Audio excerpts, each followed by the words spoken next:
Today here on Friendly Fire, I'm with David Kuo, who used to be special assistant to President George Bush in the White House, who wrote a best-selling book called Tempting of Faith about his times in the White House. And right now we're in the midst of political debates on both sides for the next presidency. And you've talked quite a bit about the politics of hate. And what do you mean by that? Yeah, I think we've reached the unfortunate point today in politics where we feel better if we simply if we take somebody out. Today in politics, if we have angels and we have demons, right? We elevate certain people and think they are just great and perfect and wonderful, and then we have the other people that we just think are literally almost demonic and that are hateful and horrible and they need to be taken out. And we seem to be satisfied in our politics by taking people out.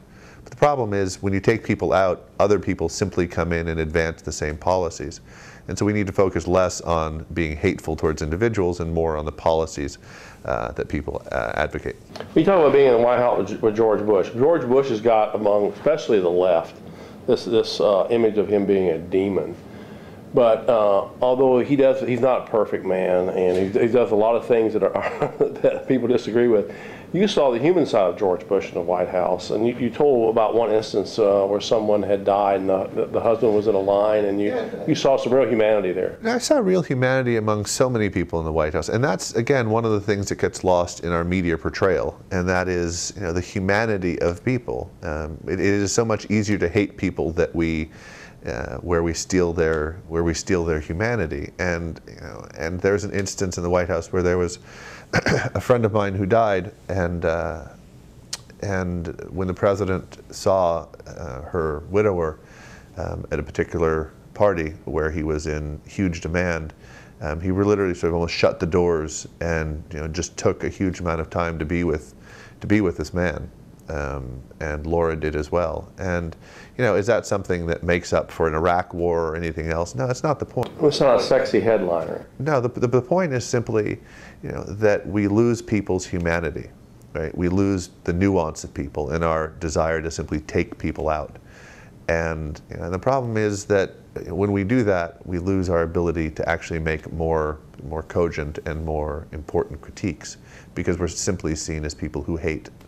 Well, we get most of our messages from the media, so isn't the media to a large degree responsible for this kind of thing? Because don't they promote the politics of hate? I mean, it's not sexy for someone to be nice and do human things, but it's easy to portray somebody as a demon, or as we see with Obama now, he's an angel, but tomorrow he could be a demon. Oh, no, it absolutely will happen to Obama. Just wait. I mean, whether it's 3 months or 6 months or a year from now, all of the headlines will come out and they'll try and turn on him, just like they do on anything else. But you're right. I mean, listen, at the end of the day, the media is a business. Why is something like YouTube so popular?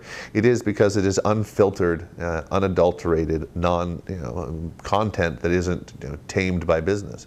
But every newspaper, every website that does content is all about trying to attract people, to get more content, more clicks, more magazines, more newspapers, whatever it is. And how did they do it? Well, simply they do it by controversy, right? And they try and elevate people to be either the greatest people or the worst, or lower them to be the worst people, especially the worst people. Or focus on someone like Paris Hilton. Because hate sells, or vacuous celebrities, and that's what sells. So we're all living in this media culture where our news isn't news, it's entertainment.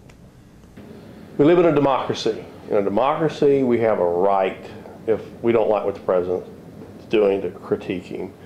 So if we can't blast the president, we can't go and say you are almost an evil man. Hitler was an evil man. When we think they're evil, we can't call them evil. We can't criticize them. What do you say? How do we respond to, if we don't agree with the war in Iraq? Let's say some young person out there. What do? They just sit by, or do we go after Bush and say, Bush, you're doing evil things? Yeah, I think that's the point. It is the point of demarcation between sort of calling somebody evil and dealing with their policies.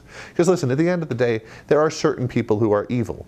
There are not that many people who are objectively personified evil. Right? I mean, we whip out the names Stalin and Hitler for a reason. And but the point is, it also is a waste of time and energy and emotion to sort of get fixated on saying, oh, he is evil. Focus on the policies. Focus on what's going on. It demands more of anybody to focus on policy, because it requires greater study, greater intellectual insight, greater knowledge of history to be able to understand the policy. But Lord, we're at a point now where we have got to have serious policy discussions. There are too many big issues, too many problems that America is facing, that we've got to have real discussions and not simply be subjected to personality politics. Speaking of evil and George Bush, I mean, a lot of people on the left, and more moderates now, are seeing the idea that he's a Christian, he pushes a so-called Christian agenda with a Christian right. They see all that as evil, but you've been talking in your book, Tempting Faith, you really talk about the fact that maybe it's time for Christians to disengage from politics and maybe stop funding politics, or what are you talking about? No, I really do. I'm increasingly convinced that Christians, especially evangelical Christians who've been so involved in the political process, need to take a fast from politics. Right? You don't fast from something because it's evil. You fast from something because you need to put it into some kind of perspective. You need to contain it or control it and to understand its power and its influence. And I think for evangelical Christians, a temporary step back from politics, and by that I mean, don't give so much money, or don't give money to the big political committees, the RNC and the DNC.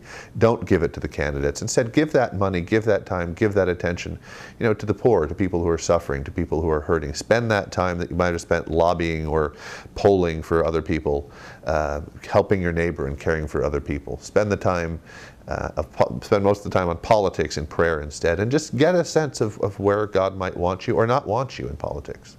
Hey, you've been on the inside of the White House, you've been in politics, you're a bit disenchanted with politics. As we look at our country now, I see a lot of people that are pessimistic. They see doom over the horizon. Maybe I want to end with this thought. Your thoughts on this? Should we be optimistic about the future? Should we be pessimistic? I mean, what do you see? We have to be hopeful. I'm hopeful. I'm hopeful because there are so many things that are happening beyond the reach of the media, beyond the camera of the media, that are encouraging. You've got countless numbers of people who have, done what the government hasn't done in responding to Katrina in New Orleans and in the Gulf Coast. Who are sacrificing time and lives. College kids everywhere who are devoting huge amounts of time. Churches everywhere devoting huge amounts of time and money towards rebuilding. This is great. This is ultimately hopeful, right? Because if there are many good things happening. Yeah, there's so many good things and great people out there who are doing things. The problem is the media just focuses on the bad. Thank you, David Kuo. Thank you, John.